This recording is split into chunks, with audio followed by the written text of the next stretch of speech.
नाही पडत. त्यासाठी अवजार चांगला असावं लागतं. त्याचं मूळ कारण असं आहे. नाही बदली ना करू, त्याचं काम करून घ्या. अवजाराचं आहे ना काम करून घ्या तुम्ही. बदली नाही केलं तरी चालेल, काय अडचण नाही.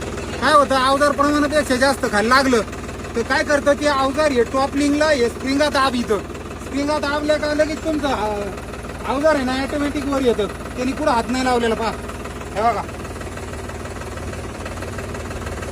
ऑटोमॅटिक तुमचं अवजार लगेच काही क्षणात अवजाराच्या वजनाने लगेच खाली पडत ती वर येत नाही. काय होतं टायर फिरायला लागला का लगेच ते ऑटोमॅटिक वर उचलीत लगेच. याच्यासाठी तुम्हाला ते लाल पट्टीची सेटिंग माहिती असणं लय गरजेचं आहे.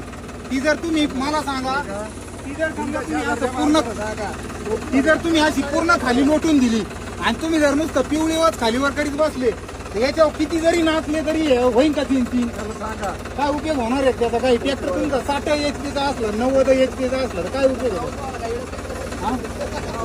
असा विषय बंद करू. काय होतं